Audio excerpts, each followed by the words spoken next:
আজকে রান্না হবে কাঠের উনুনে মুরগির মাংস। সেটা কিভাবে অবশ্যই দেখতে দেখে। এখানে নেওয়া আছে 500 পরিমাণে মাংস। মাংসতে দেওয়ার জন্য সমস্ত মশলাপাতিগুলো আমরা একে একে শিলনোড়ায় বেটে নেব।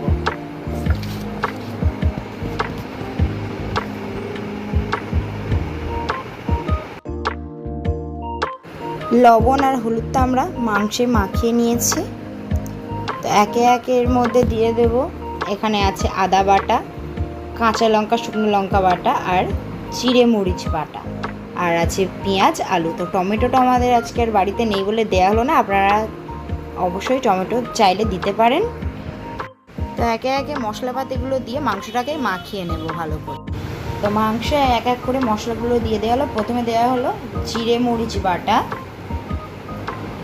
তারপরে আমরা দিয়ে দেবো কাঁচা লঙ্কা, শুকনো লঙ্কা একসঙ্গে বেটে নেওয়া ছিল সেটা, আর লাস্টে দিয়ে দেবো আদা বাটা।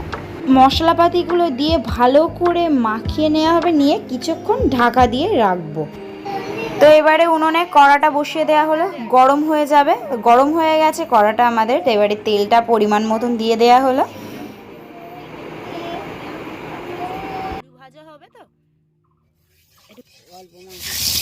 তো তেলটা গরম হয়ে গেছে, এবারে হচ্ছে আলুটাকে ভালো করে ভেজে নেওয়া হবে লাল লাল করে বেশ। তো আলুটা বেশ লাল লাল করে ভাজা হয়ে গেছে, আলুটাকে এবারে তুলে নেওয়া হলো। তো এবারে আস্তে আস্তে মাংসটা চাপিয়ে দেওয়া হবে। কড়াইতে প্রথমে দেওয়া হলো রসুন বাটা, তারপরে দিয়ে দেওয়া হলো পেঁয়াজ কুচানো। তো পেঁয়াজটাকে একটু বেশ লাল লাল করে ভেজে তারপরে আমরা মাংসগুলো কড়াইতে দিয়ে দেব। তো পেঁয়াজটা একটু বেশ লাল লাল মতন হয়ে এসেছে, এবারে হচ্ছে আমরা মাংসগুলো কড়াইতে দিয়ে দেব।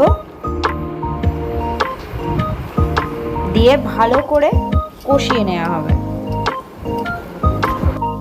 মাংসটা একটু কষা কষা মতন হয়ে এসেছে। তো এবারে আমরা ওই ভেজে রাখা আলুগুলো দিয়ে দেব, দিয়ে আর একটু কষিয়ে নেব। নিয়ে পুরোপুরি কষাটা হয়ে গেলে জল দিয়ে দেব।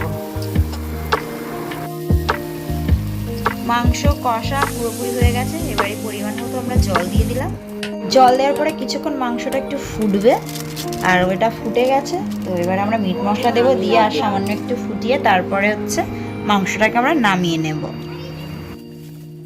আমাদের মাংস রান্না কমপ্লিট। মাংসটা রান্না আমাদের হয়ে গেছে। তো আপনারা অবশ্যই এইভাবে একবার মাংস রান্না করে দেখবেন, আশা করি ভালো লাগবে। যদি ভালো লেগে থাকে অবশ্যই লাইক কমেন্ট শেয়ার করবেন আর সাবস্ক্রাইব করে পাশে থাকবেন। টাটা।